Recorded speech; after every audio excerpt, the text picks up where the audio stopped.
o som da resistência. E hoje, né, numa quinta-feira, e com ela, quem é a nossa convidada, JP? Pô, sabia que tu ia fazer isso comigo só pra quebrar minha língua, né? É, Lógico.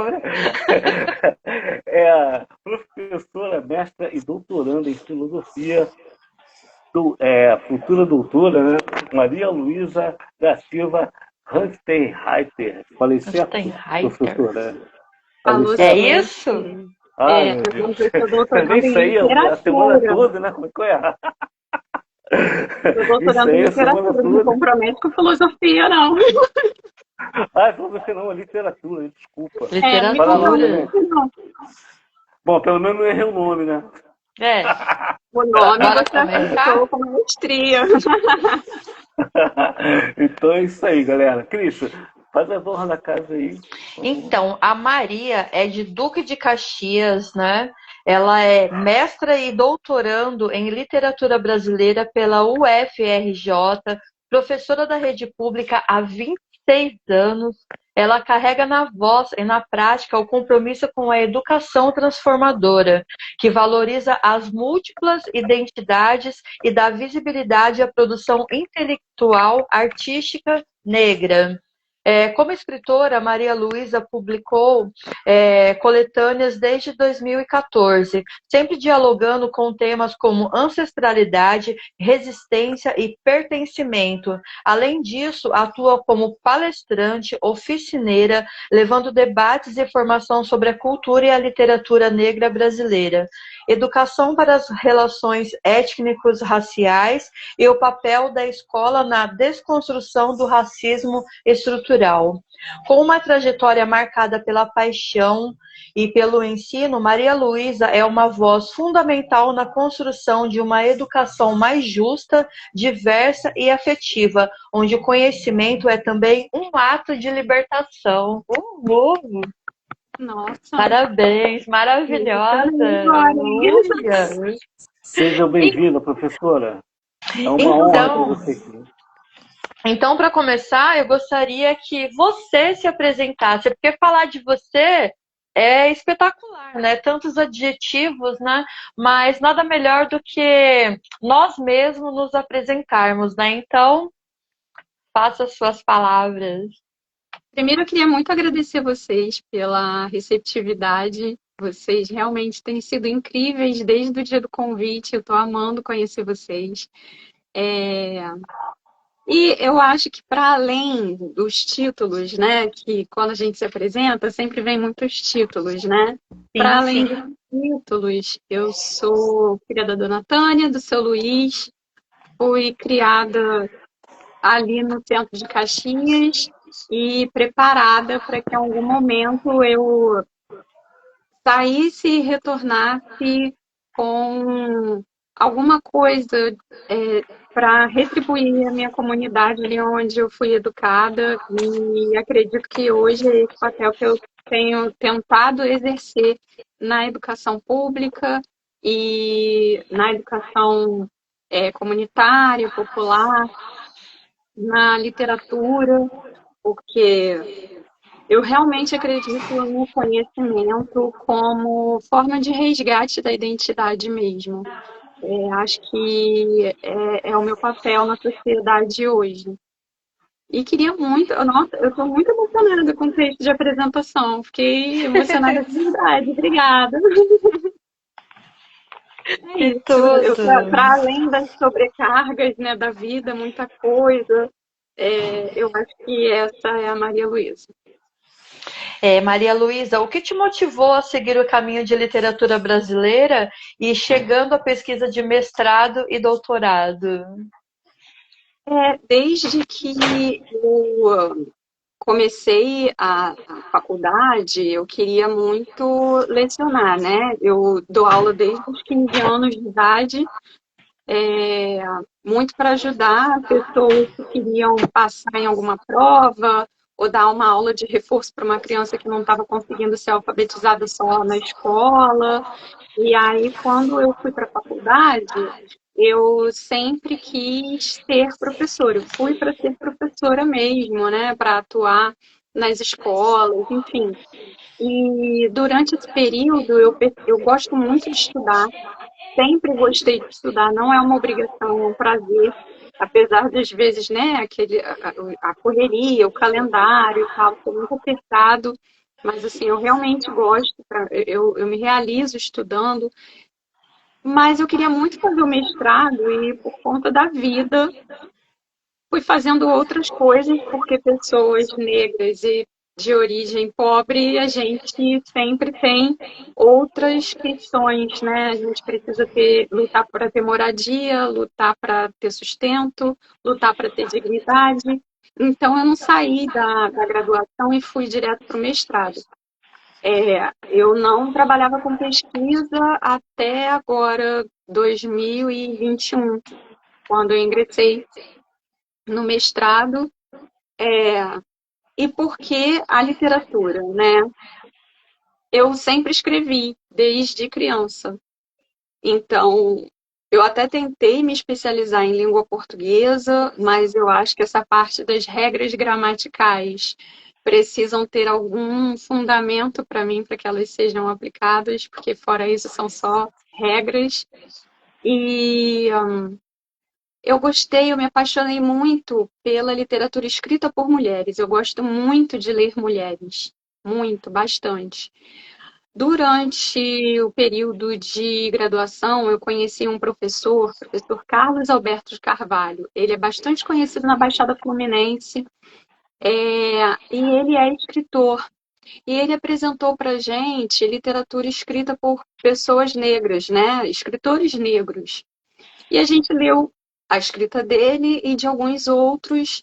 é, E quando eu estava na universidade, já pensando, na UFRJ, já pensando em fazer o mestrado, a professora Anélia Pietrani acabou também me induzindo a procurar mais literatura escrita, publicada por mulheres negras. Eu já tinha lido, já estava lendo A Cabina de Jesus, e aí fui ler Conceição Evaristo e me apaixonei completamente. Eu falei, é isso que eu quero pesquisar. Porque a pesquisa ela é cansativa, ela é solitária e é cansativa, é um trabalho muito árduo. Então, se você não pesquisar alguma coisa que você esteja apaixonado, provavelmente em algum momento você vai desistir, porque se torna chato, você tem que ler a mesma coisa várias vezes, tem que ir atrás de novas informações. Às vezes a gente precisa entrevistar o escritor, né? Então, se você não gosta daquilo que você está pesquisando, as chances de você largar pela metade são muito grandes. Então, eu sou apaixonada pela história do povo negro no Brasil e isso também me ajudou bastante. Acho que a minha decisão foi assim, foi por escala, mas eu me descobri uma pesquisadora muito apaixonada pelo que eu faço. Eu gosto muito de pesquisar e trazer novos nomes ou nomes não reconhecidos ou esquecidos. Beleza, JP? Então, já vou chegar com o pé na porta. Como é que é ser professora de literatura negra? Como é que é ministrar a literatura negra numa sociedade machista e racista? Então, na escola eu não trabalho só com a literatura negra, né? Na escola eu trabalho com literatura em geral. Mas sempre que eu posso, eu me utilizo também do parâmetro que a gente tem da Lei 10.639 para estar sempre trazendo esses escritores que foram, de alguma forma, apagados, né?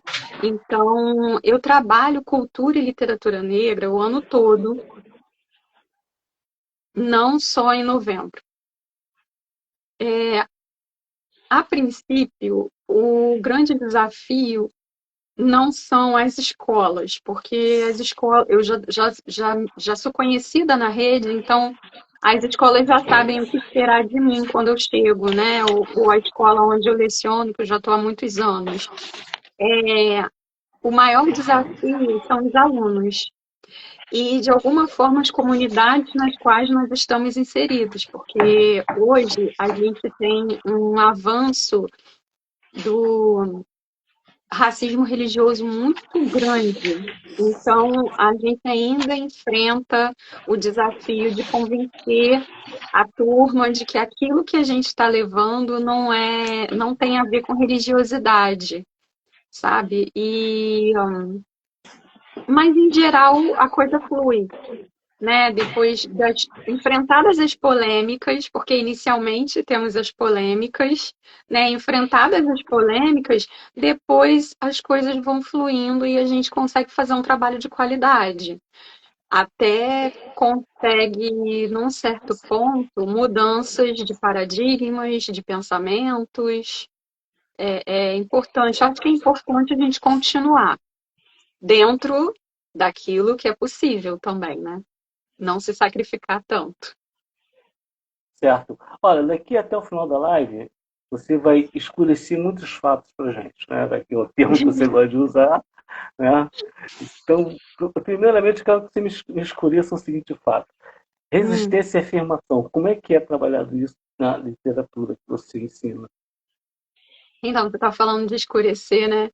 Quem me ajudou a trazer esse termo foi o Plínio Camilo, né? Foi a primeira entrevista que eu dei, assim, no YouTube, foi para Notas de Escurecimento. Eu fiquei bem feliz, ele Assim, falou, pode, né? assim É, esse termo, eu já ouvi ele também antes de aham, conhecer, que eu dava aula em pré-vestibular comunitário, para um grupo, né, uhum, que era muito ativo, e eles eram ligados ao Denegrir. Você já ouviu falando de Denegrir, já, né? Então, já. tá, né? Então, aí eu trabalhei com alguns deles no pré-vestibular, chamado Dom Obá África e no Pioneiro. Tá? Uhum. E, e o que eu sempre ouvia deles era isso, irmão, vamos escurecer esse fato, vamos enegrecer esse ponto. Eu sempre tive assim, esse contato. Quando eu vi isso na tua página, eu achei interessante, que parece que é uma ideia que foi bem difundida entre os pretos. Mas E aí, eu como eu não te contei, uso, né? é interessante porque eu não uso Hum, esclarecer nunca. Eu não uhum, uso. uhum. Eu Não, eu uso fui falar outros isso no termos, mas eu Instagram, né? nunca uso esclarecer, nem nos meus textos. Eu fui convidado para trabalhar com eles. Aí eu caí na bobagem de falar, me esclarece. Peraí, irmão, não é esclarecer, Aqui enegrecer. ninguém esclarece Eu falava nada. uma vez, entendi o recado. E depois vi você com isso na sua página e pô, legal. Então esse termo foi bem aprofundado entre a galera. Mas então, Sim. voltando ao que eu te perguntei, resistência e afirmação, como é que é trabalhado isso? Então, primeiro passo quando a gente chega, eu dou aula para o ensino médio, tá? Então, o primeiro passo quando a gente chega é trazer as personalidades negras para eles. Por quê? Porque a gente tem muita dificuldade de pertencimento, sabe? Primeiro, a questão da identificação. É muito comum quando os alunos do ensino médio vão fazer a matrícula, eles se autodeclaram, né? A qual etnia eles pertencem. É muito comum que eles não se autodeclarem negros. Muito comum mesmo. E eu percebo, não fazendo uma crítica aos meus colegas de trabalho, mas assim, eu percebo que no funcionalismo público, no geral, há ainda uma falta de informação e uma dificuldade dos próprios funcionários ao abordarem esse tema, né? Não há ainda um preparo para que esse tema seja abordado. A gente não fala sobre raça, etnia no Brasil sem ser para confrontar. Normalmente, a gente só vai tocar nesse assunto quando existe um caso de racismo individual. A gente não fala de racismo estrutural assim na mesa do almoço, né, na novela. É muito difícil, não tem isso. E a gente pegou essa coisa também da representatividade que está sendo, eu acredito que mal trabalhada hoje. Porque aí você tem um e aquele um fala por todos. E todo mundo lê um determinado escritor, né? Então eles chegam muito impregnados dessas situações. Então, o primeiro passo que a gente tem é de mostrar as personalidades negras não atuais, né? Mas desde lá as personalidades do samba, e aí a gente vai trabalhar um pouco da literatura. Eu gosto de trabalhar Maria Firmina dos Reis. Gosto bastante de trabalhar com a Maria Firmina, porque até nos livros de literatura, a Maria Firmina só é citada, mas a obra dela não é estudada, e a obra dela é riquíssima. Úrsula é uma obra maravilhosa, porque ela não vai falar só. Primeiro, que é a primeira obra que dá voz às personagens escravizadas. Elas são narradoras das suas próprias histórias. Isso já é incrível. Segundo, que ela dá um lugar de protagonismo para as mulheres que, por muito tempo depois, outros escritores e outras escritoras não fizeram. Então, ela era genial nesse sentido, a obra dela é genial nesse sentido. E ela coloca o colonizador branco num lugar que é só dele mesmo, né? Num lugar de crueldade que ele ocupa. Ela chega a desumanizar esse cara. Então, eu acho a obra dela fantástica. Eu gosto muito de trabalhar com essa obra para iniciar. Depois, a gente começa a trazer, a resgatar algumas questões, como legislação, IBGE, Estatuto da Igualdade Racial, né? Quem é o negro no Brasil? Fazer esse retrato é muito importante para que eles consigam se perceber. Por quê? As pessoas às vezes criticam, né? Ah, porque fulano não se considera negro. Como pode? Né? Ah, gente, assim, num país que é estruturalmente racista, ser negro não é legal, não é divertido.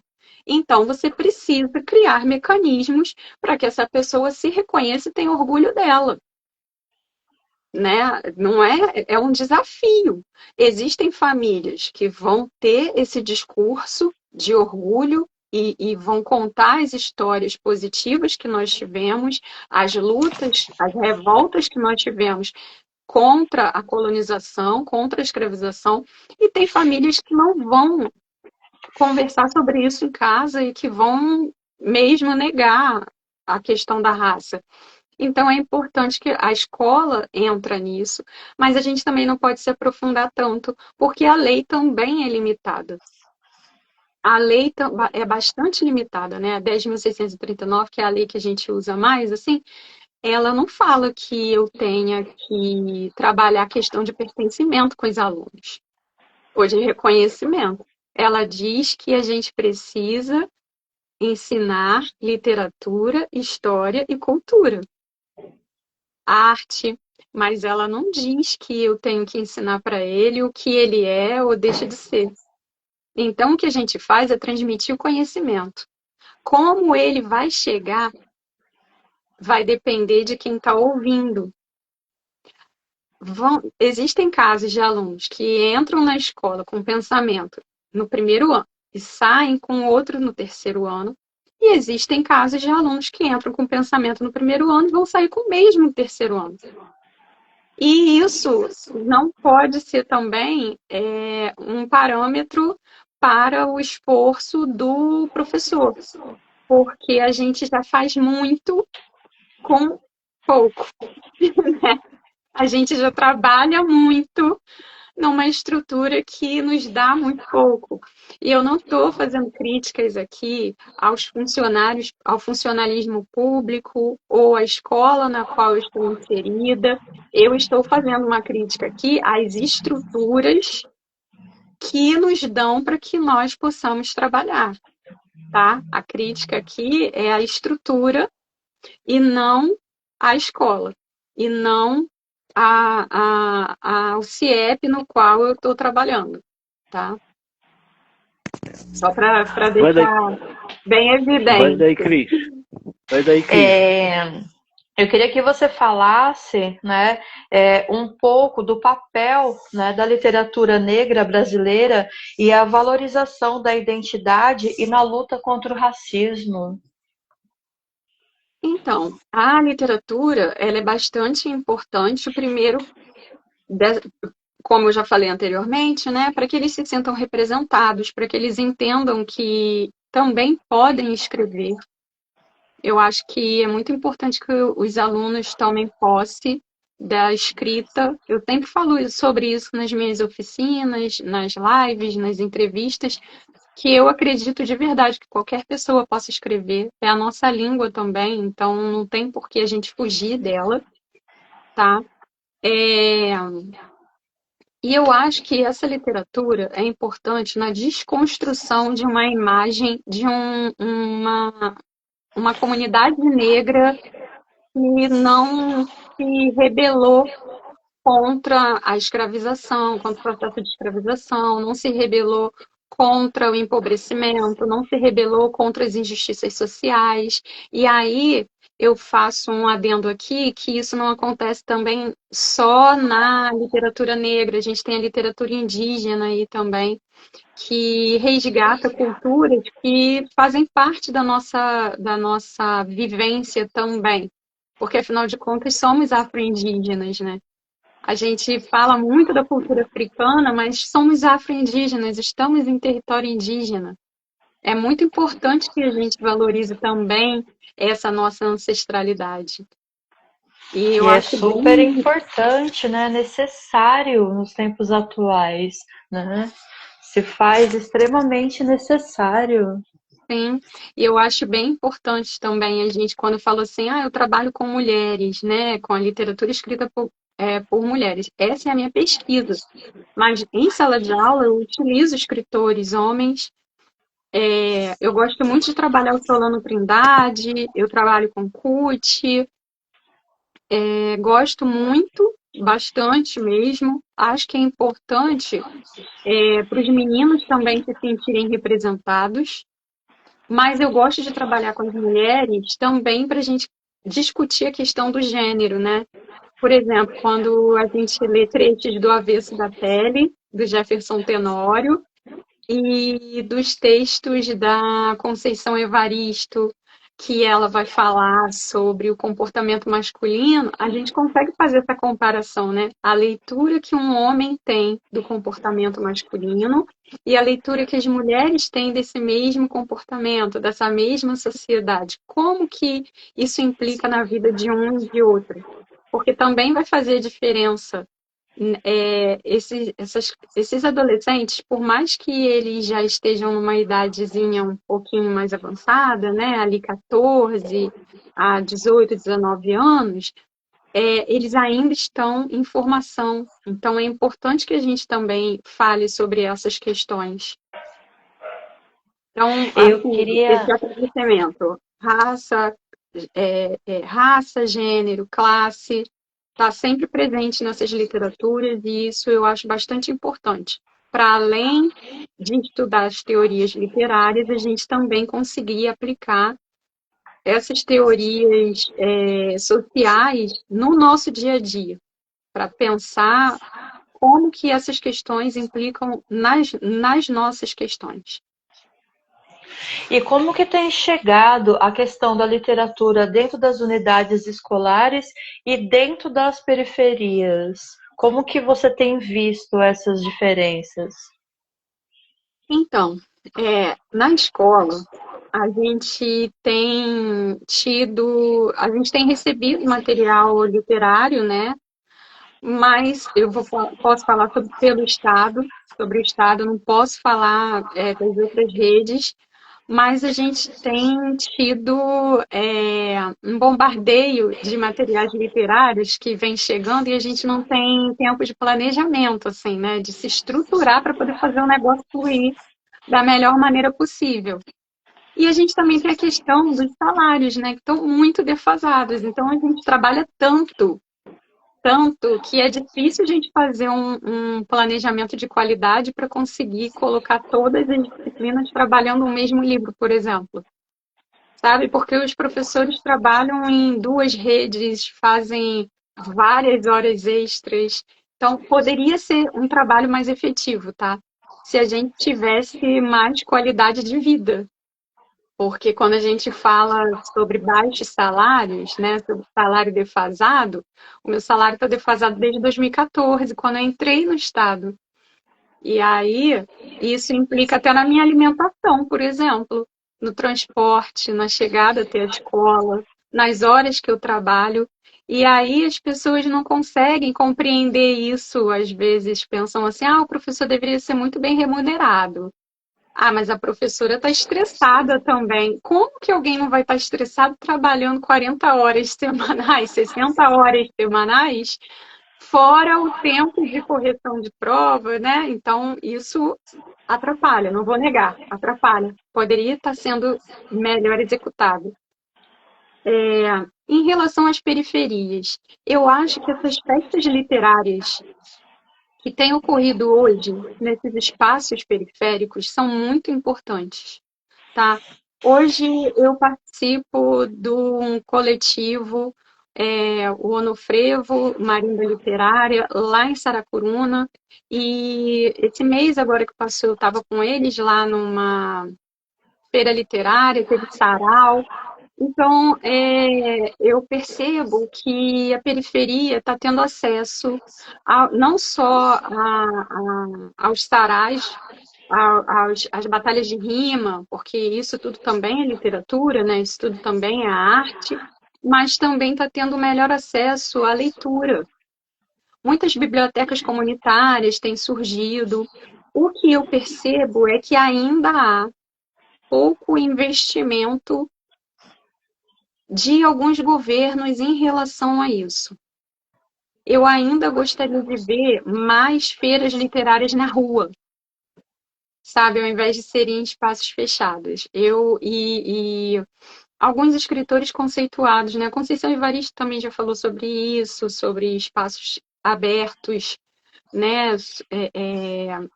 Eu acho que seria importante, eu acho que é algo que ainda a gente vai chegar lá. E para além, eu acredito que o que também precisa melhorar é o custo dos livros, né?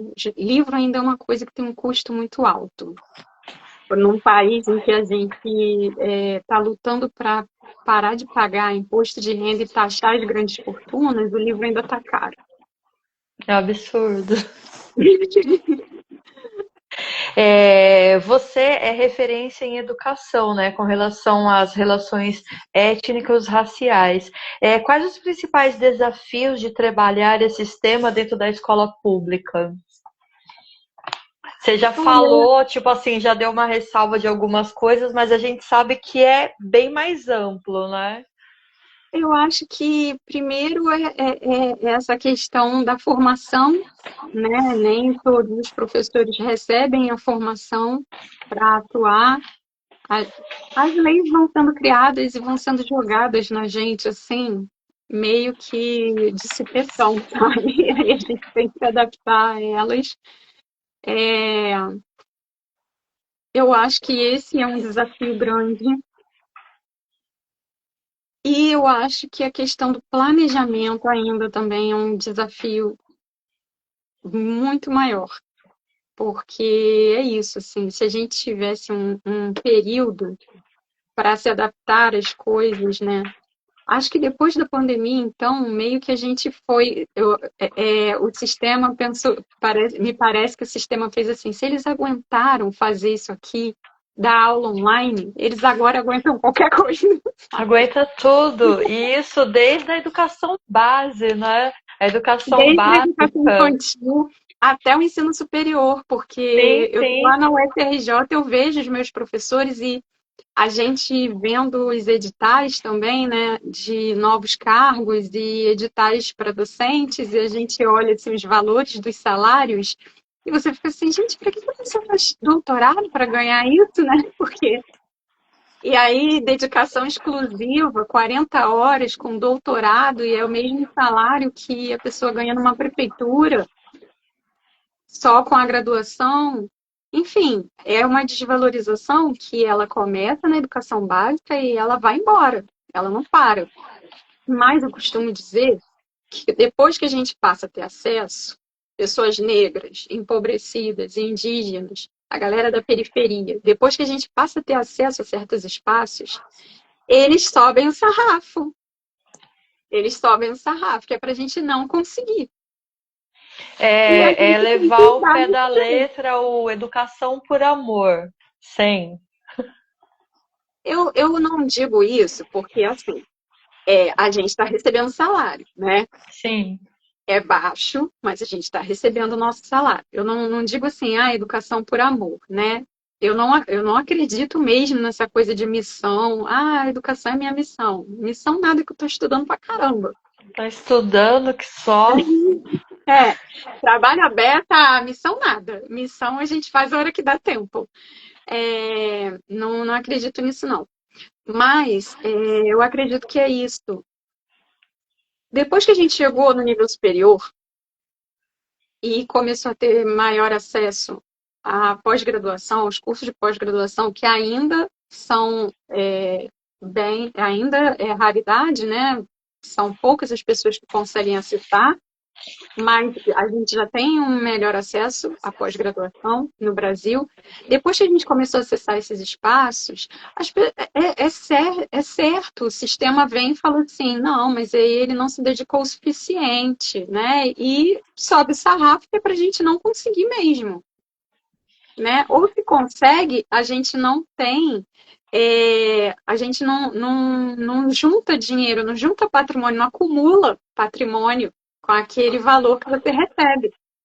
E aí, para mim, esse é o verdadeiro pacto da branquitude, que é algo que a gente vem estudando e falando e teorizando há muito tempo, e eu acho que só agora as pessoas conseguem perceber nitidamente. Esse é o pacto da branquitude, né? Você não chega.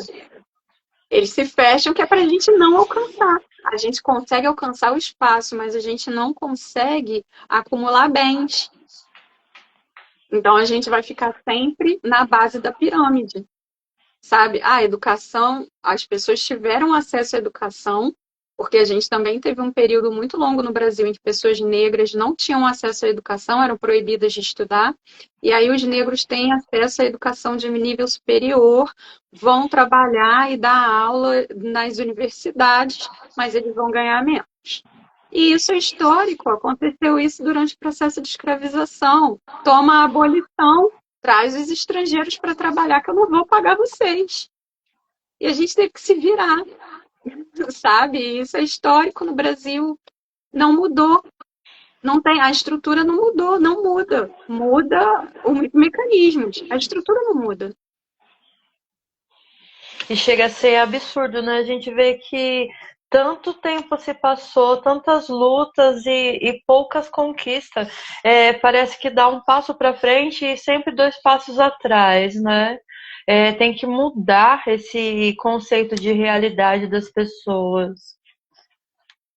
Outro JP. dia... desculpa. Não, pode falar. Pode falar. Fala, Maria, pode falar. Outro dia eu estava conversando com uma amiga, e aí ela virou e estava falando a respeito disso, né? Que, porque parece que a gente tem que lutar cada vez mais para sobreviver. E aí ela virou para mim e falou que estava muito cansada, muito cansada, muito cansada. E eu falei, também estou bastante cansada, mas vamos embora. E aí ela disse assim, eu não sei como é que você aguenta. Aí eu falei assim... Aí eu disse o seguinte para ela, que é uma frase que minha mãe sempre me disse, assim, pra gente nunca foi diferente, meu amor. Então não tem mistério nenhum. A gente sabe fazer isso desde sempre. Pra gente nunca foi diferente. Talvez por isso que eu trago, né? A gente já vem falando desse pacto da branquitude há muito tempo. Parece que só agora a sociedade está acordando para ele. Porque não é só a população negra, não é só a população indígena que está encarando. Não são só as mulheres que estão se deparando com essas situações, porque o inimigo aumentou, né? Se ampliou. Então, eles também ampliam a proteção que eles têm uns com os outros. E eu não estou falando aqui, para deixar, né, bem evidente, eu não estou falando aqui de pessoas brancas pobres. Quando a gente fala do Pacto da Branquitude, a gente está falando da elite econômica que vem desde o tempo da colonização, normalmente são as mesmas famílias, com os mesmos sobrenomes. A gente está falando dessas famílias quatrocentonas que estão financiando os políticos que estão impedindo a gente de acessar certos espaços, de ter qualidade de vida, de acumular bens, de ter casa própria, de ter moradia digna. É dessa galera que estou falando. Olha, JP? estou amando ver essa live. Estou muito feliz, estou igual pinto no lixo, como dizem. Que é uma live assim, que a apresentadora, ela é das letras também, né? É uma poetisa, atriz, eu já comentei com você é uma escritora, e eu aqui na minha insignificância, né, vou tentar levar aqui alguma coisa, vamos ver o que eu vou falar aqui para vocês. Bom, continuando enegrecendo o ponto, professora, eu queria que você falasse agora sobre a questão da reconstrução da identidade. Mas sobre o que você quer que eu fale a respeito da reconstrução da identidade? Sobre a Desde minha o experiência. começo. O povo preto, né? Claro, não? Então, como eu já iniciei falando, né? Não é, se a gente for ler a história da população negra no Brasil pelos olhos do colonizador, não é uma história bonita, né? Não é uma história bonita e várias gerações aprenderam ela pelo olhar do colonizador. Entretanto, o movimento negro vem, pelo menos desde a Frente Negra Brasileira, vem trazendo um novo olhar para essas questões, inclusive para as lutas que foram travadas para que se lutasse contra a escravização. A gente tem agora um filme aí que está em cartaz, né, Os Malês, que vem contando uma história linda. Quem tiver oportunidade de ir ao cinema assistir, assista. Quem não tiver oportunidade, pesquise na internet, porque são histórias lindas de pessoas incríveis. É uma história bastante poderosa. E tem muitas outras histórias que não apareciam, não figuravam, né, nos livros, na educação formal. E quando a gente vai se redescobrindo, e comigo aconteceu através, primeiro, do pré-vestibular comunitário, depois, através do movimento negro. Quando a gente vai se redescobrindo, não é um processo fácil. A princípio, não é um processo fácil. Não é um processo prazeroso. Porque você tem que mexer em cicatrizes e dores e feridas que às vezes ainda estão abertas, né? Eu gosto muito de trabalhar a ancestralidade, a reconstrução da história das nossas famílias também é muito importante, para que a gente compreenda que nós temos história.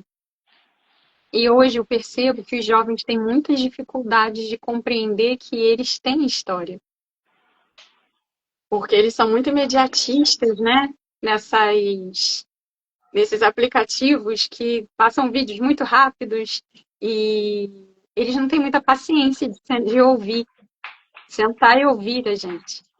Mas quando a gente traz histórias que eles ainda não tinham ouvido falar, eles gostam bastante. E é por isso que eu gosto tanto de trabalhar com os escritores lá do movimento negro 70, 80, 90, porque eles vêm resgatando essas histórias através da literatura. Eles trazem muita referência dessas histórias na literatura, para a literatura.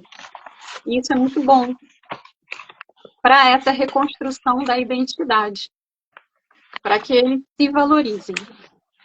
E outra coisa também que eu acho que é muito importante na hora de reconstruir essa identidade, querendo ou não, é a moda. Com o avanço das redes sociais, e tem vários digitais influencers que foram falando a respeito de cabelo, de roupa, de corpo, né, de cultura e de música, eles também vão se identificando e vão trazendo. E a partir daí a gente consegue pensar também nessa identidade histórica, né? Ah, eu uso trança porque está na moda. Mas como que nasceu essa ideia da trança? Alguém levantou de manhã e falou, vamos trançar os cabelos? Ou como que foi? Como que surgiu? Como que chegou até a gente, né? O dread, qual que é a história do dread? Então, né, é bem bacana, é bem legal ter essa pegada também, e que é algo que a gente tem que ter essa sacada. Até na sala de aula ou nos projetos sociais, a gente tem que ter essa sacada, né, de entender com o que eles se identificam para, a partir dali, começar a trabalhar e conversar para fazer esse resgate da autoestima. Eu acho que não é só um resgate identitário, é um resgate da autoestima. É um resgate da autoestima, porque a autoestima dessas pessoas normalmente está muito comprometida.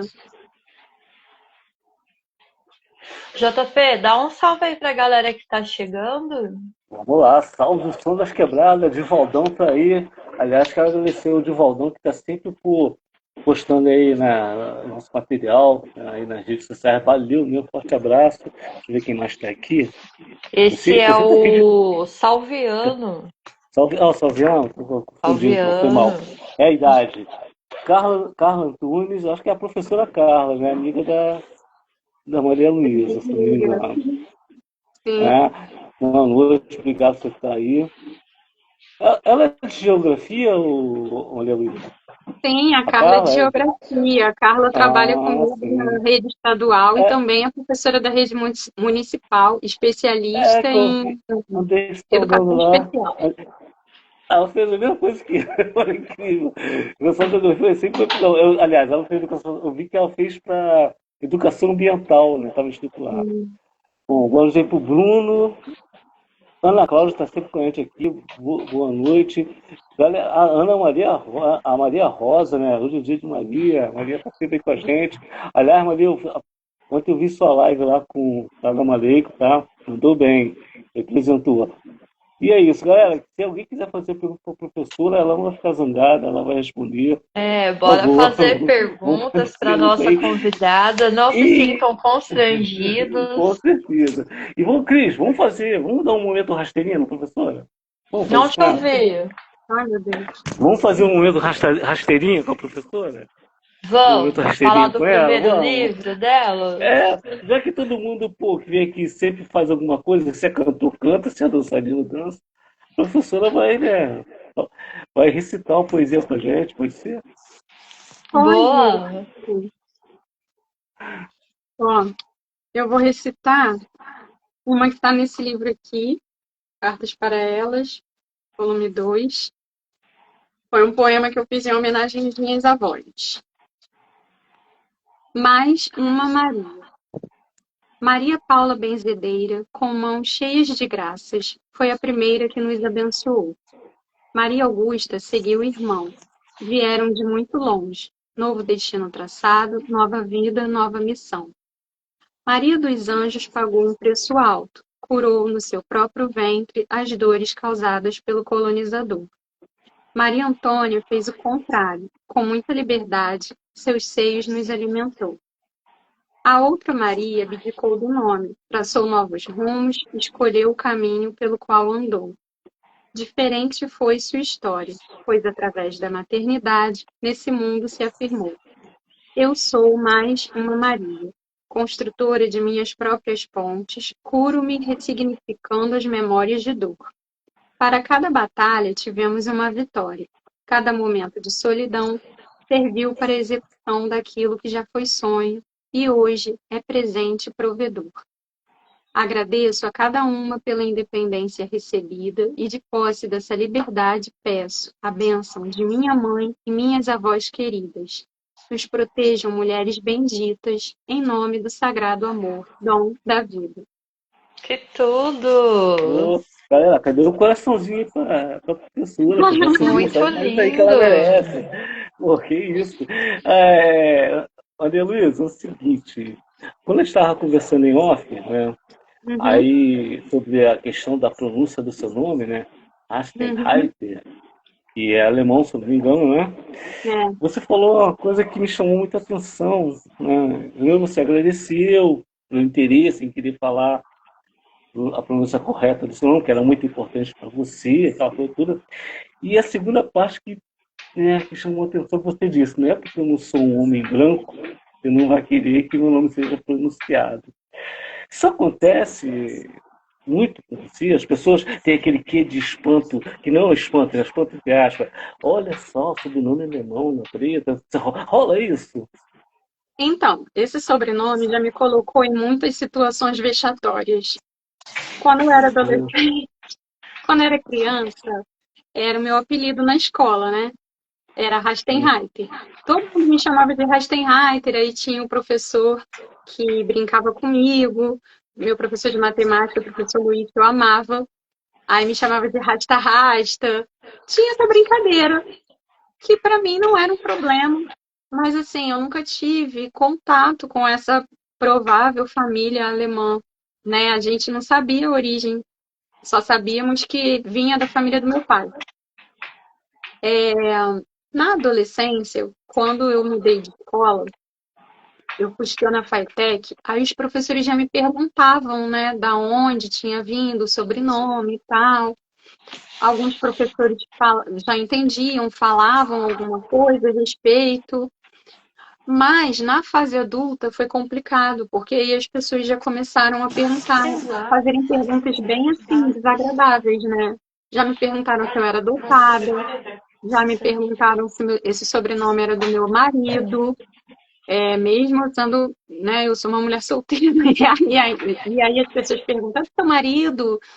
É, já me, enfim, já aconteceu inclusive das pessoas me olharem como se eu tivesse furtado o sobrenome de alguém, né?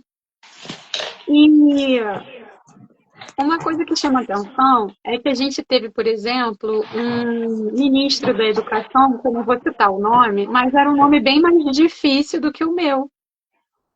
E era um homem branco que não fez nada de importante pela educação, mas todo mundo aprendeu a falar o sobrenome dele em 2 dias.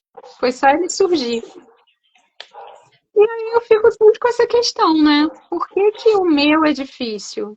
É porque eu sou uma mulher negra e aí o meu sobrenome não pode ser bem pronunciado?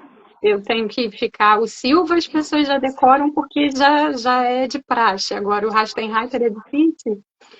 Então, eu já tive, inclusive, a oportunidade de ter um nome artístico, se eu quisesse, mas eu fiz questão de manter o Rastenreiter, até porque eu não faço associação à questão de ser um sobrenome alemão, apesar de hoje entender um pouco melhor de onde ele surgiu, como foi. A história recente da minha família guarda uma afetividade, meu sobrenome guarda uma afetividade, foi o sobrenome que meu pai me deu, né? E eu amo meu pai, então eu faço questão de utilizar o nome que ele me deu, ele fez questão de me dar esse nome. Eu acho que isso também é importante, né? Assim como eu também faço questão de usar o Silva, que é o sobrenome da família da minha mãe. Então, por isso que eu falei, né? Agradeci a você por você ter essa gentileza até, né? De vir perguntar e como é que pronuncia, como faz. Acho que é a base, né? Deveria ser o É legal, básico, bacana. mas não Deveria, acontece né? Legal. sempre. Com relação ao ministro que você falou aí, que eu também não vou citar o nome do indivíduo, ele é bem burrinho, tá? Propaganda dele. Ô bicho burro. O ministro que você falou aí, ele é bem burrinho também, tá? Não sei bem que foi o ministro da Educação. Burro pra caramba. Eu não vou falar o nome dele, não. Mas aí, agora você falou que uma coisa, a questão do casamento, o pessoal falou isso, casamento, eu quero falar um assunto que é bem polêmico entre a galera preta, né? Tanto quem é ativista e quem não é, que é a relação interracial, Racial. né? É bem polêmico isso. Como é que você vê essa relação interracial? Olha, primeiro que eu acho que eu não sou a pessoa mais especializada para falar a respeito do assunto, tá? Segundo, que eu acredito que mulheres negras, elas têm o direito de se relacionar com as pessoas que as amam e as respeitam, né? Então, eu até nesse livro aqui, nessa coletânea de poesias do Prêmio Conceição Evaristo, Eu participei pela editora Metanoia e vai ser com elas que eu vou estar lá na Triportela. É interessante porque eu escrevi um poema erótico para esse livro chamado Antes que Amanheça. Porque na internet, na época que eu escrevi esse poema, na internet estava se falando muito sobre amor preto. E assim, gente, não é a coisa mais fácil do mundo você se relacionar com uma pessoa que tem os mesmos traumas que você tem, sabe? As mesmas questões que você tem. Porque sim, racismo deixa marcas.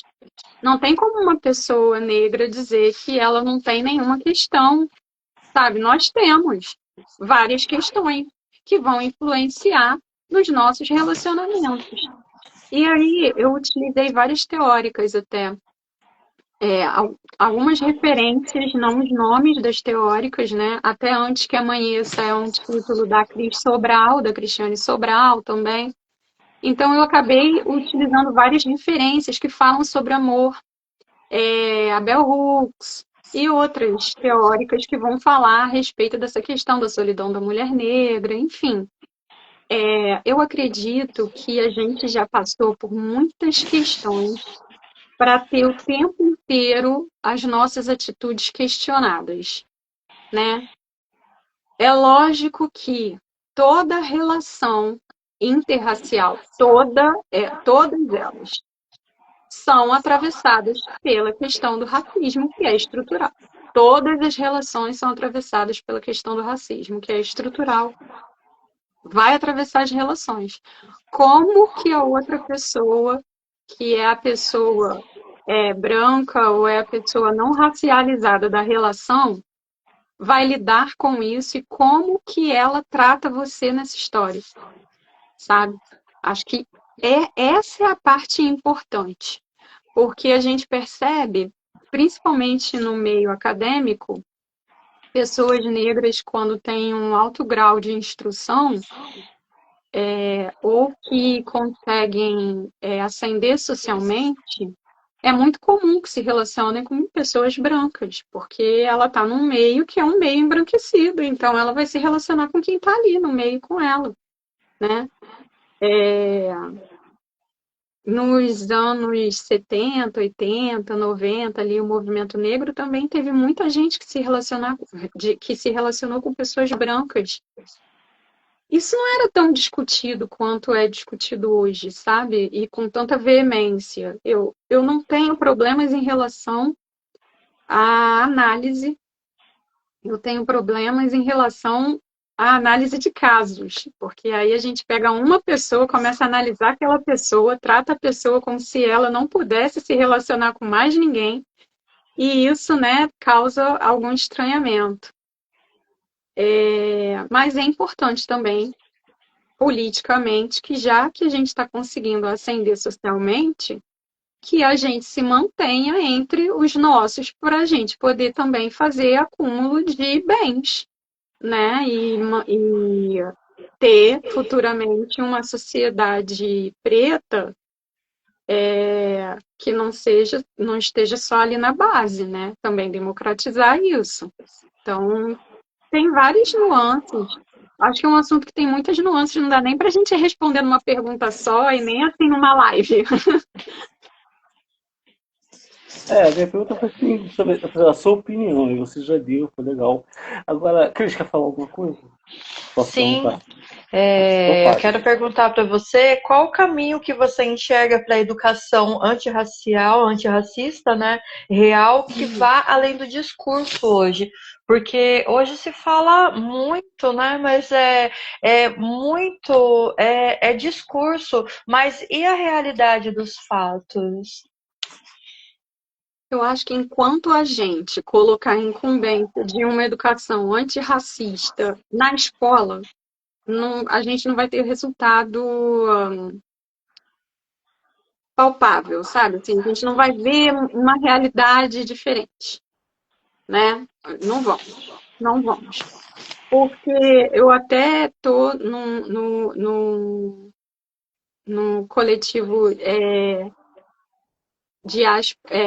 diáspora no coletivo, me esqueci o nome do coletivo, que vergonha. Afrodiásporas, que a gente tem cursos livres que falam, diálogos afrodiaspóricos, que falam sobre questões relacionadas a gênero, raça, classe, né? E religiosidade.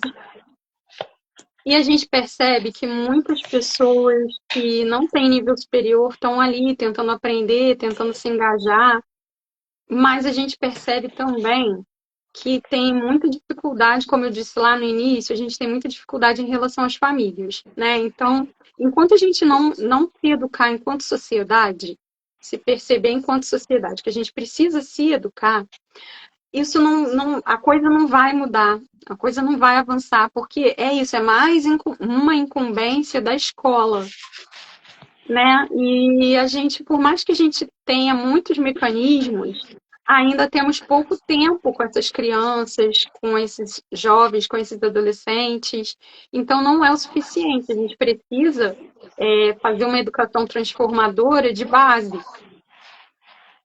O brasileiro precisa começar a falar sobre raça. A gente precisa parar de acreditar na democracia racial, no mito da democracia racial, né? E, infelizmente, a gente tem cada dia mais políticos se aproveitando desse discurso para poderem ganhar votos,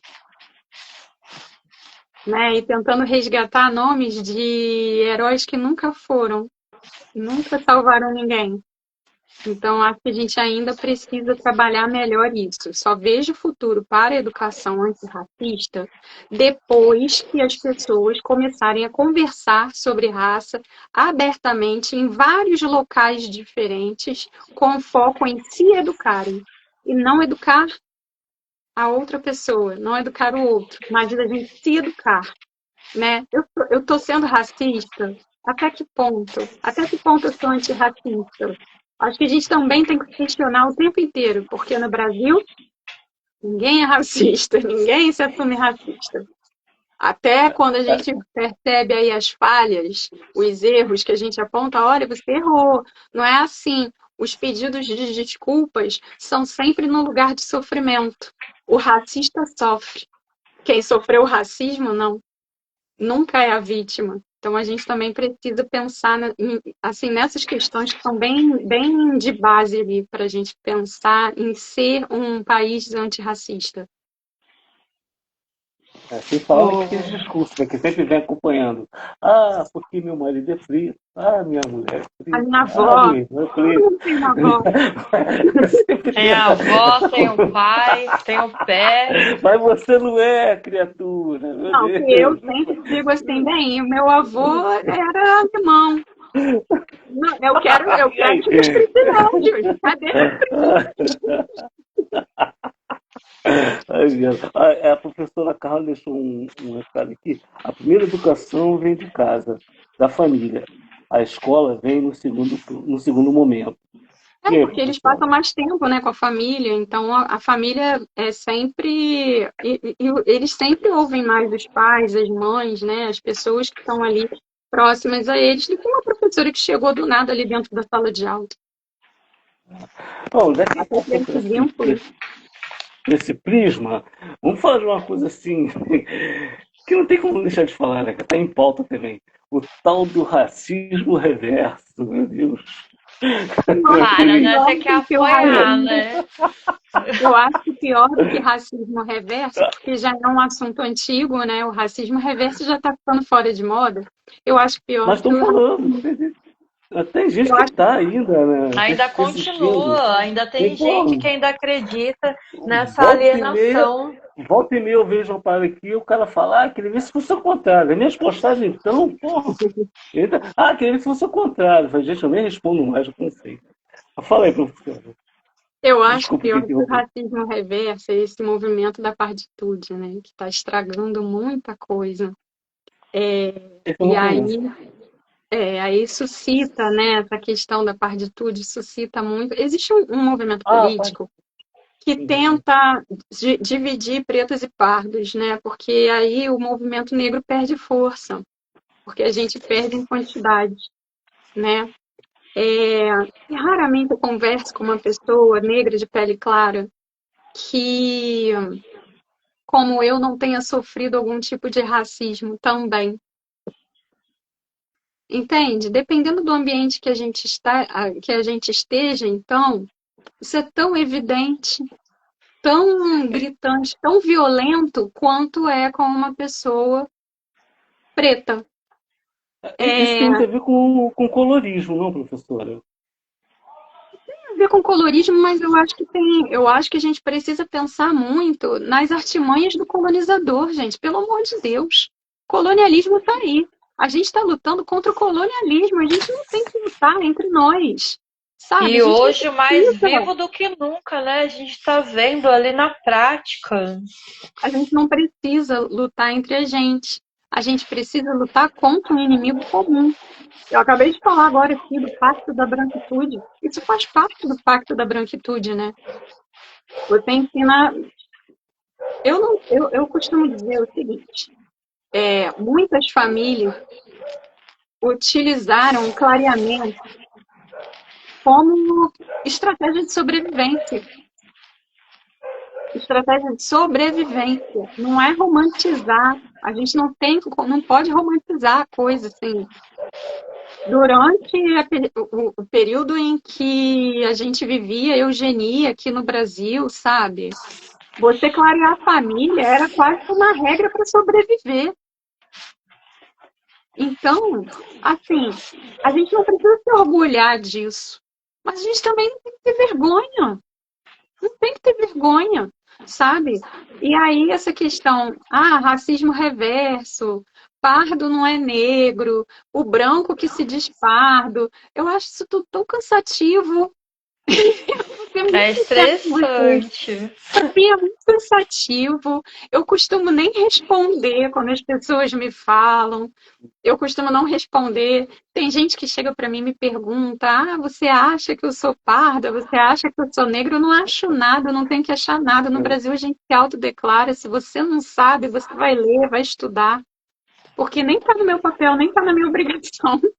E aí eu acho que entra muito a questão das pessoas também, né? Porque na hora de convidar a professora para ir na escola, palestrar, conversa com meu filho, porque meu filho, não sei o quê. Mas na hora de remunerar a professora, né? Ninguém quer remunerar. Você vai de graça na escola, você conversa com meu filho, educa meu filho de graça para mim, mas nas férias está todo mundo viajando e a professora está em casa. Sabe? Porque o meu saber é menos importante do que outros saberes, só que eu pago pelos livros que eu leio, né? Eu tenho um custo para ir até a universidade fazer o mestrado, fazer o doutorado, eu pago para participar dos congressos, eu não recebo bolsa de doutorado. É outra questão também, né? Que muitos doutorandos não estão recebendo bolsa porque as bolsas diminuíram, né? Então, assim, acho que também tem tantas, como dizem aí, como diz o meme agora, tem tantas camadas que eu até me perdi. É mais ou menos isso, sabe? Eu acho que as pessoas precisam perder um tempinho assim estudando para deixarem de ser chatas. Agora vamos entrar numa outra coisa, né? Numa outra questão, né? Letramento racial hoje é muito divulgado, muito falado, né? E eu queria que você falasse um pouco desse letramento racial. Como eu estava falando antes, né? É importante que as pessoas se informem. E hoje em dia você não precisa parar a sua vida para você se informar um pouco mais a respeito das questões de raça.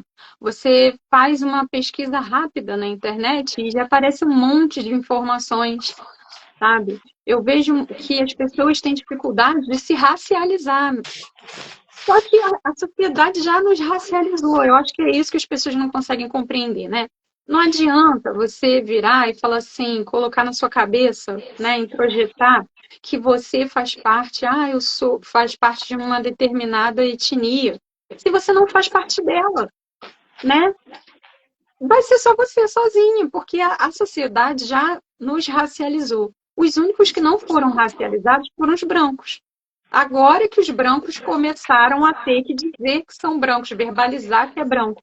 E aí parece que há uma disputa, parece não, há uma disputa de narrativa tão grande, né? A branquitude tem tanto uma necessidade de ser a pessoa que ensina, a que fala, a que narra, a que diz o que é verdade e o que é mentira, que eles começam a não aceitar mais que são brancos.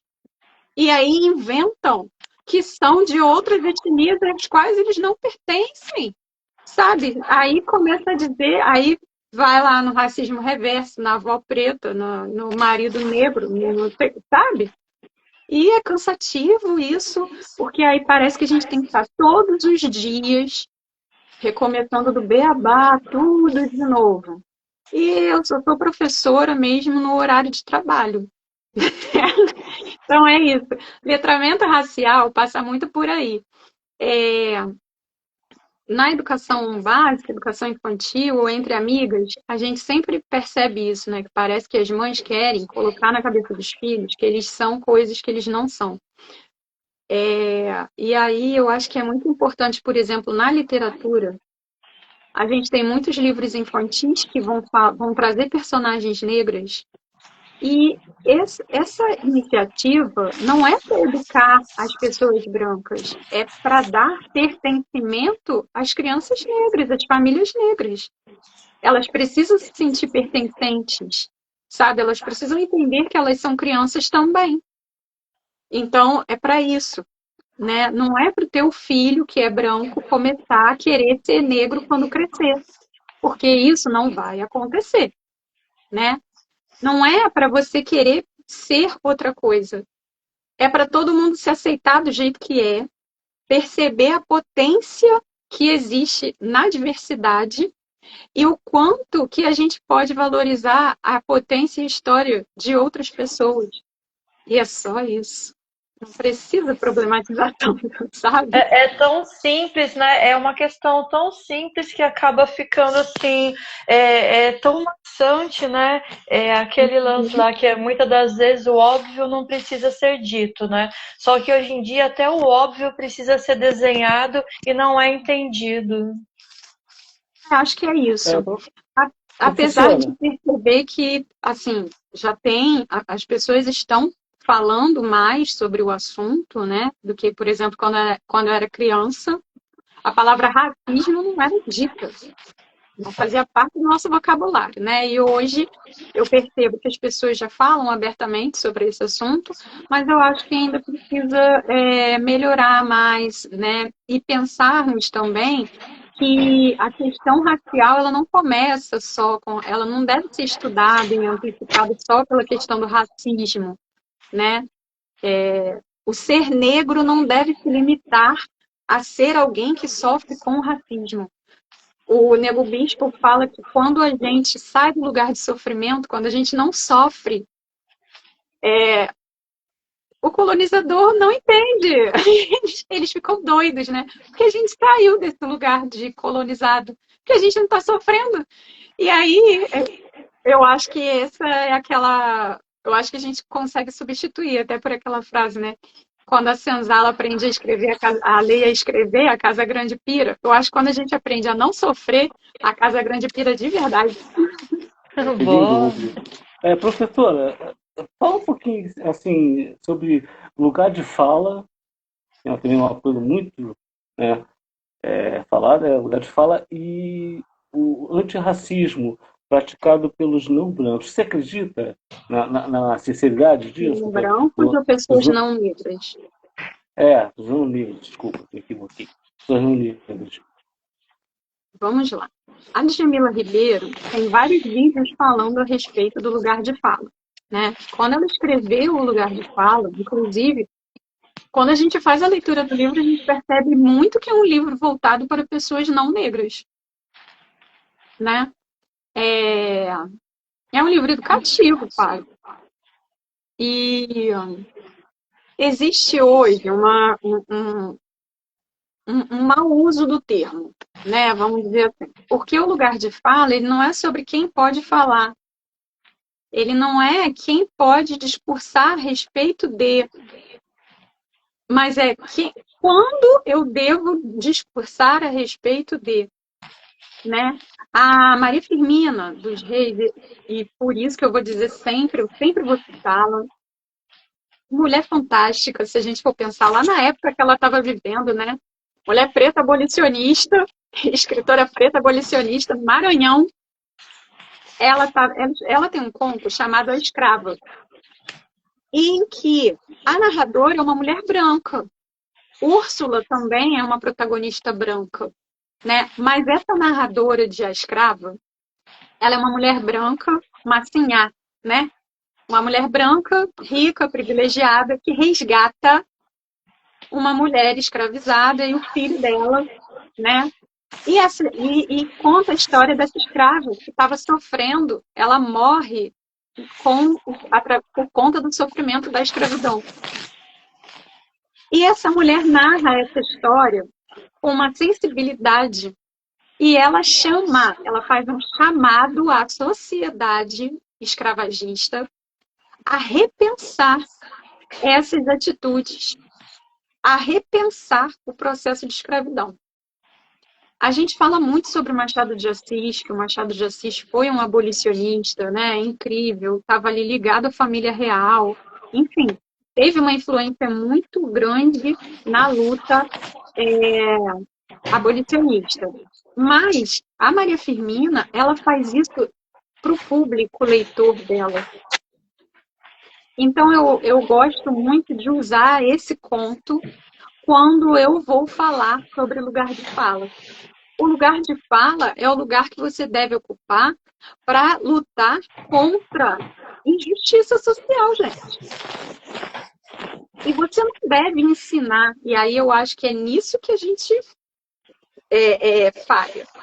Porque quantas vezes eu ouço pessoas brancas tentando me ensinar como é ser negra? Eu acho que a Cris vai me entender, porque assim, quantas vezes a gente tem que ouvir de um homem como é ser mulher? Isso é insuportável. Quantas vezes acontece de eu sair? Eu saio, eu peço licença e me retiro, porque eu não me sinto na obrigação, entende? Então, eu acredito que nesse processo que a gente está de se reeducar enquanto sociedade, que eu realmente acredito que ele vai à frente. Eu não sou pessimista, a pessimista que acha que nada vai funcionar, tá? Eu sou romântica nesse sentido, de achar que tudo vai dar certo. E de achar que se a gente lutar e se a gente se juntar, a gente vai conseguir, porque eu sou a professora que tenho 40 alunos, 30 alunos em cada turma, e no final do ano tem 2 ou 3 que me ouviram e eu fico feliz da vida. Perfeito. É sobre, né? Chegou em alguém. Então, eu acredito que é isso. Isso é lugar de fala. Mas a gente também precisa entender que a gente tem uma parcela muito baixa da população que consegue interpretar textos. Então, não vai ser todo mundo que vai ler o livro da Djamila e vai entender o livro da Djamila. Não é todo mundo que vai ler a minha dissertação de mestrado e vai entender a minha dissertação de mestrado. Não é todo mundo que vai pegar a minha crítica literária, meus ensaios literários, e vai pegar e vai olhar e vai falar assim: ah, eu entendi, ela quis dizer aqui com erótico, ela não está falando sobre sexo necessariamente, ela está falando sobre prazer, mas prazer de várias formas. Não vai ser todo mundo que vai ter isso. Então, por isso que eu acho importante, eu acho a Djamila é necessária, o livro dela é necessário, o manual antirracista é necessário, mas eu também compreendo que aquele é um material didático. Alguém vai ter que esmiuçar aquilo dali. E para a gente esmiuçar aquela teoria, a gente precisa de exemplos. E aí eu acho que a literatura entra muito bem. Eu gosto muito, é uma dica, tá? Até para professores. Dica de graça da professora. Eu gosto de usar esse conto da Maria Firmina, porque parte de uma mulher branca defendendo e falando a respeito da abolição, da importância da abolição da escravatura no Brasil. Acho que é isso. Não sei se me fiz entender. Ótimo, maravilhoso.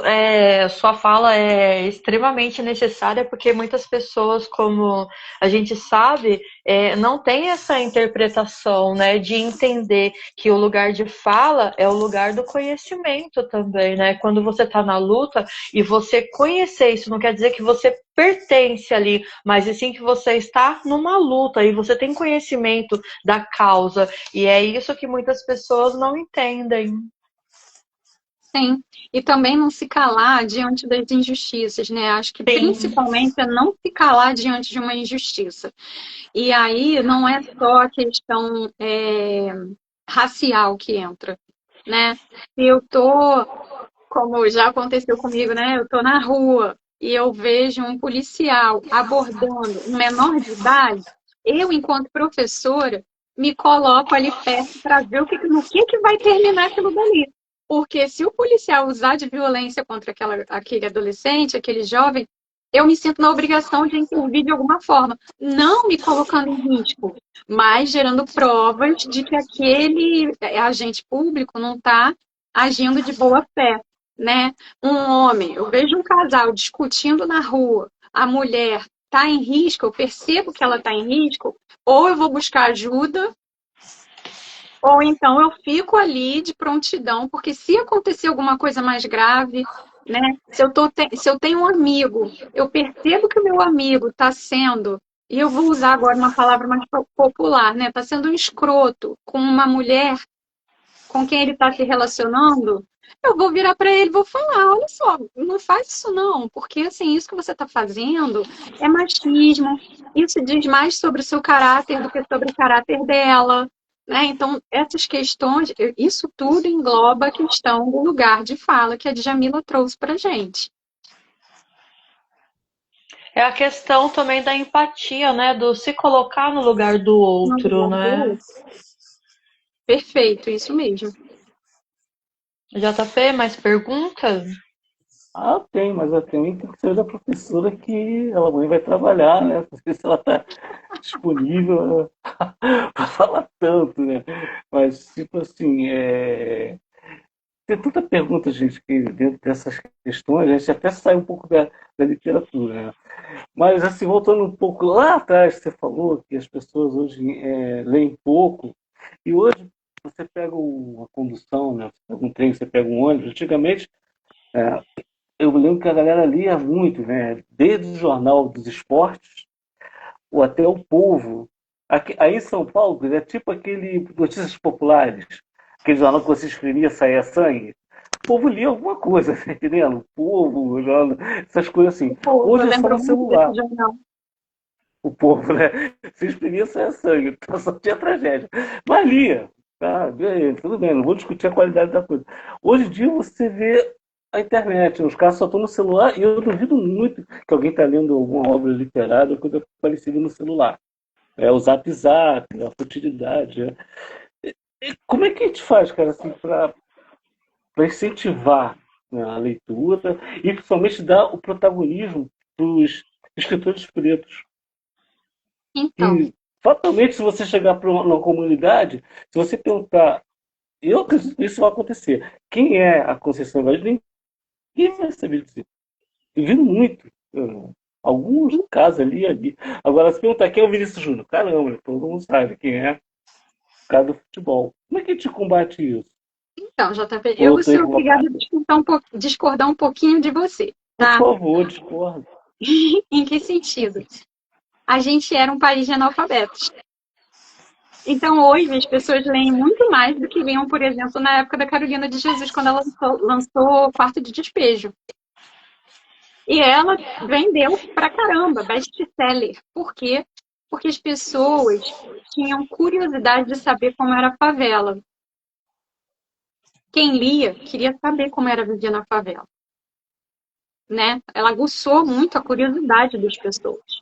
Depois, o livro dela continuou sendo vendido porque as pessoas se identificavam com aquelas histórias. Hoje, o livro dela é muito estudado porque a gente está recontando as histórias nossas, das nossas avós, das nossas mães, dentro da universidade. E eu vou te dizer que, assim, a reação da branquitude dá um prazer imenso,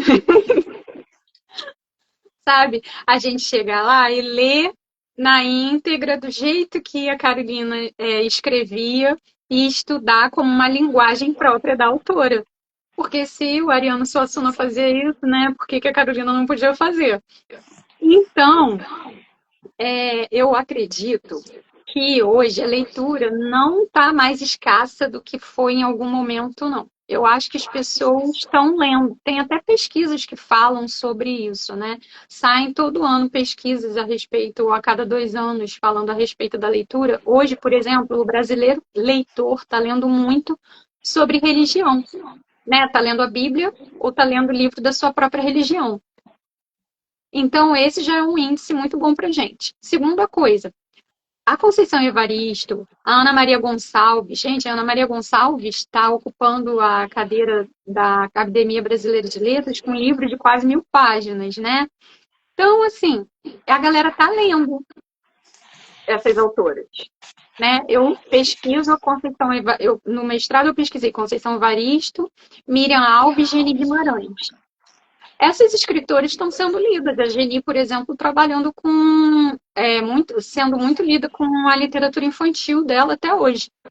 Então, assim, eu vou discordar de você nessa questão de que a gente está lendo menos ou com menos qualidade, tá? Eu vou discordar, porque se a gente lia O Povo, agora a gente lê as notícias pelo Instagram, que também são manipuladas de alguma forma. A gente só está usando o acesso que a gente tem. Não tem mais o jornal de papel, a gente usa o celular, que a gente não precisa pagar pela notícia, né? Quanto a esses escritores não serem tão conhecidos, eu vou te dizer que a Conceição Evaristo ela é conhecida, muito conhecida por um determinado público, mas tem outros escritores negros mais jovens que são muito conhecidos por um outro determinado público. Por exemplo, eu estou com um livro aqui da Mel Duarte, Colmeia.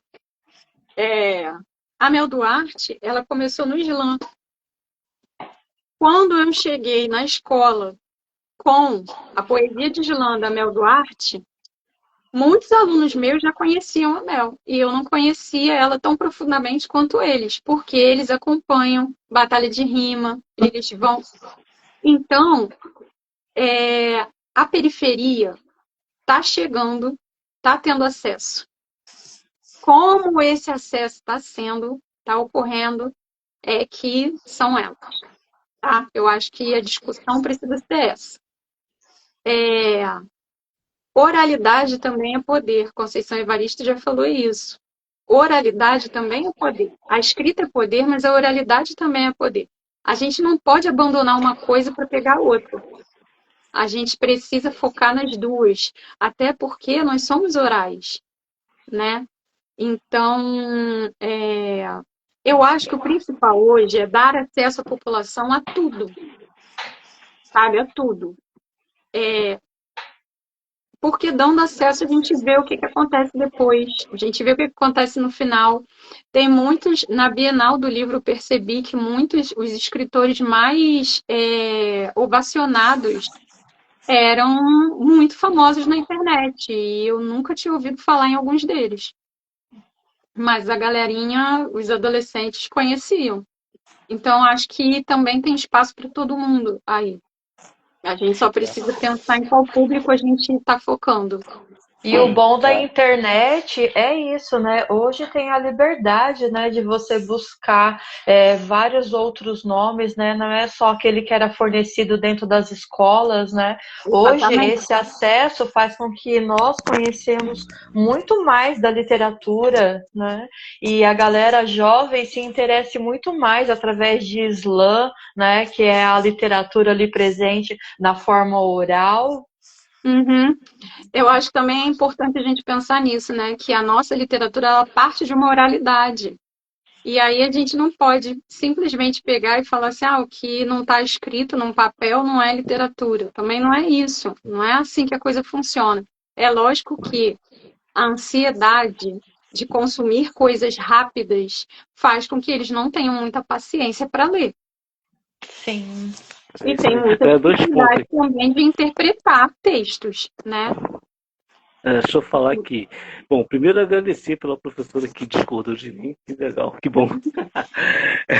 E segundo, queria pedir para você falar, já que a gente está falando tanto de Conceição Evaristo, fala um pouquinho para a gente sobre a escrevivência. Então, eu gosto muito. Primeiro, eu queria dizer assim: durante meu mestrado, eu usei Conceição Evaristo como teórica, pensando no conceito de escrevivência. Tá? Eu analisei outras escritoras, mas eu utilizei Conceição Evaristo como teórica. E o porquê que eu fiz isso? Eu gosto muito da literatura da Conceição Evaristo. Ela é uma escritora incrível e não depende do meu aval para isso. Quem sou eu na fila do pão? Mas eu acho a Conceição Evaristo uma pesquisadora, uma teórica incrível e ainda pouco valorizada pela academia, tá? O conceito de escrevivência, por exemplo, ele é muito deturpado porque as pessoas entendem que escrevivência é a escrita da sua própria vivência. É como se a gente escrevesse em primeira pessoa as nossas autobiografias o tempo todo. E aí as pessoas ficam tentando encontrar coincidências ou semelhanças na vida do autor e da escritora. E não é bem assim, né? A escrevivência, a Conceição Evaristo, ela faz inclusive um parâmetro com os espelhos de Oxum e Iemanjá, porque é algo coletivo. A escrevivência ela é uma vivência coletiva, ela não é uma vivência de uma pessoa só, ela é uma vivência coletiva. Quando eu li Ponciá Vicêncio, por exemplo, mais de uma vez, e eu escrevi um poema para Ponciá. Foi o meu primeiro poema publicado, foi um poema que eu escrevi para Ponciá Vicêncio, que é a protagonista do primeiro romance publicado da Conceição Evaristo. E quando a gente lê aquele romance, por exemplo, a gente se percebe na Ponciá, a gente se percebe na mãe da Ponciá, a gente percebe que a gente conhece alguém da nossa família que parece com o pai, com o irmão, com o avô, com o guarda, com o policial, sabe? A gente está ali, existe uma identificação. E a Conceição sempre fala muito sobre isso, porque é isso, é uma escrita que fala sobre várias vivências. São vivências coletivas de pessoas que foram empobrecidas. E aí ela fala que a escrevivência nasce de uma escrita feminina, negra e pobre. Essa é a autoria da escrevivência, né? É assim que nasce a autoria da escrevivência. E quando ela faz esse paralelo entre os espelhos das Iabás, né, de Oxum e Iemanjá, ela fala que quando as pessoas se olham pelo espelho de Oxum, elas conseguem valorizar a sua individualidade. E quando elas se veem no espelho de Iemanjá, elas conseguem ver todas as outras que estão atrás delas. E ela vai fazer uma comparação com o espelho de Narciso, por exemplo, porque é a origem da escrita de si. Eles fazem esse paralelo, né, da escrita de si e falam do espelho de Narciso. Então, a escrevivência é uma escrita que nasce de um outro lugar. Nasce de um lugar que nos foi, do qual nós fomos roubados. É isso. Maravilha. Cris, vai lá, Cris. Eu quero que você fale um pouco das suas oficinas, suas palestras, né, que unem literatura, arte e educação. Então, eu tenho algumas palestras e oficinas já prontas, que eu faço sempre. Eu tenho a oficina de escrita ancestral, que eu faço com uma psicóloga e ex-aluna minha, Micaele. Nós vamos às escolas, é uma escrita muito voltada para o público feminino, mas que a gente também atende o público masculino, em que a gente valoriza a ancestralidade a partir das nossas famílias. Então, é uma oficina bem bacana e que a gente termina com a prática da escrita como cura mesmo. Ela entra como uma constelação ou não? Não, não é uma constelação, é literatura, mas é literatura de cura. Escrever também é cura, né? E aí é isso, é uma literatura de cura. É uma literatura que valoriza aquilo que vem sendo desvalorizado, que são as nossas histórias familiares mesmo, sabe? A gente, como uma sociedade patriarcal, a gente tem muito o hábito de nos colocar no lugar do abandono, quando na verdade a gente deveria nós deveríamos nos colocar no lugar de quem tem muita potência e por isso que a gente conseguiu. Acho que é isso. Não no lugar da falta, né? Eu também faço palestras e oficinas de escrita criativa a partir das representações femininas na literatura, né? As escritoras negras. Faço oficinas de turbantes e contando a história do turbante. Faço oficina sobre o 20 de novembro, o porquê do 20 de novembro.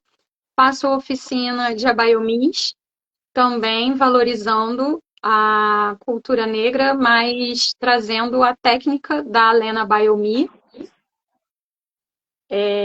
com uma contação de histórias do livro da Lena também. E quando as pessoas precisam e me pedem, eu também faço palestras em empresas trazendo uma conscientização e pertencimento e educação antirracista, porque isso é bastante importante, principalmente para quem trabalha com o público, né? Legal. Mais para frente, se você tiver um tempinho, eu gostaria que você voltasse, né, para a gente estar falando sobre essas oficinas detalhadamente, né, de cada uma, né, entrar dentro dessas abordagens mesmo, do turbante, os porquês, da Abaiomi, os porquês, né, que eu acho que é super necessário, porque quando a gente trabalha dentro das escolas, né, é só uma questão mais superficial e eu acho que é super interessante para a galera estar tendo conhecimento real mesmo. A oficina de turbantes, por exemplo, eu não faço só nas escolas, né? As empresas também me chamam. Inclusive, a primeira vez que eu fiz na Águas do Rio e fiz para mulheres adultas. Então, assim, são oficinas que levam de 1 a 2 horas, né? Porque aí eu conto toda a história dos turbantes, o porquê, cada amarração, né? Dependendo do lugar em que eu esteja inserida, a gente pode entrar ou não nas questões sociais, religiosas, do porquê que houve esse apagamento, né? O resgate político, enfim. Das Abaiomis, por que eu salientei essa questão da Lena Abaiomi? Porque existem muitos mitos contados em torno da boneca, né? Da Abaiomi, e eu trabalho com a Abaiomi como uma técnica criada pela Lena Abaiomi. Maravilha, então eu vou querer um retorno. Eu vou ser permitir, claro. Opa, que maravilha. Com relação aos seus projetos futuros, né? O que você gostaria de compartilhar com a gente? Quais as novidades que vem por aí? Olha, esse final de ano, o ano já está meio que acabando, né? Então, assim, estou indo às feiras literárias, aos eventos literários. Novembro é um mês um pouco corrido para gente, para mim principalmente. Não é só o mês da consciência negra, também é o meu mês de nascimento, então é um mês super corrido. Mas aguardem que eu ainda terei notícias, até o ano que vem terei notícias do meu livro autoral que eu vou publicar, tá? Vão me seguindo lá nas páginas e também de vez em quando coloco poemas, frases, versos lá para as pessoas. Sigam lá nas redes sociais que sempre tem uma novidade, sempre tem coisas boas. E pode contar com a divulgação da Web Rádio, tá? Com certeza. Ai, que Bom, lindo! Muito obrigada. esse espaço é Professora, seu também. Ai, muito obrigada, professora, gente. Adorei conhecer vocês. Fala, JP. eu vou dizer o seguinte, sabe? Foi uma honra muito grande, eu me sinto muito honrado, privilegiado em ter você aqui. Tá? Pela pessoa que você é, pela grandeza que você tem nesse mundo da literatura, você que, quem sou eu, pá? Não, você tem uma grandeza e eu estou honrado de ter você aqui. Nós conversamos, né? Você falou, assim, desde Uhum. o primeiro momento do contato, você foi muito gentil. Não, posso ir sim, posso participar, aquela coisa toda. Não rolou um estrelismo que acontece muito, né? Eu não entro nesse detalhe aqui. Então foi muito bacana, me cativou isso. E você falou o seguinte: estou contando os minutos. Gente, aí eu falei para você: olha, eu vou dar um quê a mais na sociedade. Você vai ganhar um brinde. No final, eu vou dizer só no final o que, que é. Você, ai meu Deus. Então tá aqui, você Eu estou ganhou pensando nisso agora, hein? a sua participação, você ganhou isso aqui, ó. A camiseta da Conexão Roots, que a gente vai estar Nossa, entregando para vai você, entrar já no valeu? meu guarda-roupa semana que vem, tô indo para a escola com a minha camiseta. Aí depois a gente conversa em off, que eu vi a melhor maneira de eu te entregar, tá? Tá bom, Aí então. tipo, a gente conversa, tá aqui, garantido para você a camisa. Se você quiser, claro, né? Aí você vai Lógico que eu tirar uma onda quero, aí com a fora. camisa. Valeu? E pô, é isso, cara. Eu acho Obrigada, que gente. acrescentou muito na minha vida, eu aprendi um pouco mais. Eu sempre tive a oportunidade de trabalhar com a galera aí, né? Desde o pessoal do Durrobá, aprendi muito com eles, o pessoal do Pioneiro também. Você deve conhecer esses grupos, né, de pré-vestibular comunitário. Com O professor, certeza. hoje eu tenho muita alegria em ver ex-alunos que estão também aí na trilha, estão aí na pista, que às vezes a gente encontra e estão na pedagogia, poxa, super bacana. E é legal que eu tive também uma participação nisso. E quando eu vi você contando que você também é fruto de pré-vestibular comunitário, eu lembrei na hora de toda essa vivência que foi muito maravilhosa, tá bom? Sou Então, fruto da muito Unicap. obrigado. Legal. Pô, assim, tem live que a gente, por mim, não acabaria nunca, mas nós temos nossos afazeres, você tem também suas aulas para dar amanhã, com certeza, a Cris também. Mas foi uma honra ter você aqui, tá? Eu acredito que quando eu estou falando isso, eu também estou falando pela Cris. Mas fala mais aí, Cris, fica à Maravilha vontade. mesmo. Eu queria que ela deixasse uma mensagem, né, para os jovens, né, professores, escritores, negras que estão iniciando a trajetória. Ai, olha, primeiro eu queria muito agradecer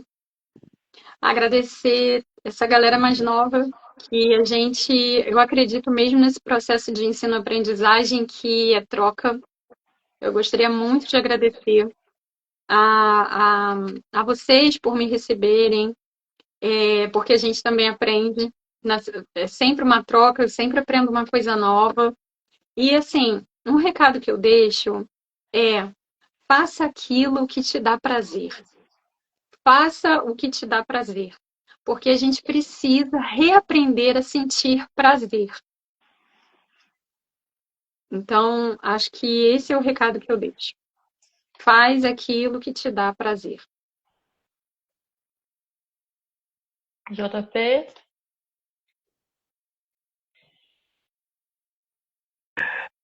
Já falei tudo que eu tinha que falar. Já exprimi. Eu só uma última questão, né? Hoje é muito trabalhado desde a creche, né? A base, eu protagonista, né? Coisas Uhum. que a gente não via, né, há tempos atrás, né? Então a educação hoje trabalha muito o eu protagonista. Quais os acertos do eu protagonista e os erros do eu protagonista dentro das unidades escolares? Olha, assim, eu não trabalho com educação infantil, né? Eu trabalho com ensino médio. Eu acredito que o protagonismo, ele é importante a partir do momento que ele dá lugar de fala, já que a gente falou de lugar de fala, ele dá lugar de fala para quem normalmente se via tolhido ou impedido desse lugar, silenciado. Entretanto, a gente precisa compreender que o protagonismo ele tem limites e que todo mundo tem direito a protagonismo em alguma medida. Então, eu acho que é esse equilíbrio que a gente precisa alcançar. Mas todo projeto educacional ele passa por períodos de acertos, né? E sendo acertado, direcionado. Então, passa pelo período da experiência, a análise dos resultados e os acertos que a gente precisa fazer. Isso demanda tempo. A gente vai chegar lá. Maravilha! E é Beleza. bem importante isso também, né? E a responsabilidade que isso traz, não é só o eu protagonismo, eu posso, eu faço, eu conquisto, é as responsabilidades que isso traz também. É responsabilidade até acessar esse lugar de fala, né? Por exemplo, eu cheguei aqui, eu falei sobre vários assuntos. E amanhã vai estar nas redes sociais. Quem escutar pode tirar a conclusão que quiser. Sim, sim, é isso. E agora eu quero que você faça as suas considerações finais. Agradecer as pessoas que ficaram com a gente até aqui. Muito obrigada. Agradecer a quem está participando e assistindo agora no ao vivo. E quem for assistir depois. Muito, muito, muito, muito obrigada pela força, pelo apoio. E podem contar comigo. Se precisarem, quiserem fazer convites, entrar em contato nas redes, é só acessar lá, Maria Luísa Rastenreiter, HAS, aparece lá meu rosto. E vamos embora, a gente está aí juntos, juntas, juntos, para fazer dessa sociedade, desse país um lugar melhor para a gente viver. Opa, JP? Então, quase 2 horas de live, vamos partir, né? Vamos partir. Professora, muito obrigado mais uma vez, tá? Espero poder ter outras conversas com você futuramente. Vamos combinar como é que eu te entrego essa camisa. Eu moro em Bangu, se eu não me engano, moro em Caxias, não é isso? Cria de Isso. Caxias, trabalho em Nova Iguaçu, mas você vai até em Madureira, né? Que você falou. Não, eu trabalho em Irajá, mas sim, estarei Aí, em já? Madureira e Irajá. Eu trabalho em Quem Irajá. sabe, depois combina a forma que eu vou levar essa camisa para você, te entregar. E é isso, tá? Vamos partir e agradecer a todos que chegaram aí. A Dilce Sky, não sei se ele está aí, mas muito obrigado pela presença. A Lê Regman também, que passou por aqui. E tantos outros, também que eu não vou ser injusto de falar alguns e outros, não. Aquele rapaz lá do Sul, Cris, divulgação, Rap Divulga. Eu É esqueci o o nome dele agora. Sparrenberg, Sérgio Sparrenberg, estava Sparrenberg, aqui com a exatamente. gente. Muita galera é boa. E muito obrigado a vocês que estiveram conosco até agora, que assistiram a professora falar, que me aturaram, né? E sem palavras, sem palavras. E lembrando, tá? Sexta-feira, aliás, semana que vem, a nossa live vai ser com Glock o Rap SP. Glock SP. Vai estar lançando aí seu som ao vivo para a gente, já dentro do estúdio de gravação. E nós vamos estar também no Caverna Hip Hop com Salada Maleico no Caverna TV. Aguardo vocês. E essa live Maravilha. aqui vai estar salva, vamos ter os cortes. E se quiser ouvir também mais desses cortes, e mais sons, e mais música, música preta, rhythm and blues, soul, românticas, música preta, é só digitar zeno.fm/JPRoots67 Som da Resistência. Valeu, galera. Fui! Tchau, gente. Beijo. Opa! Gratidão a todos que estiveram presentes, gratidão pela sua presença maravilhosa, encantadora e foi tudo de bom, viu? Nós sabíamos que ia ser bom, mas não sabia que ia ser tanto assim, né? Então, gratidão por sua presença iluminada aqui com a gente. Obrigada. Um beijo, gente. Tchau, até a Beijo. próxima. Tchau. Até a próxima!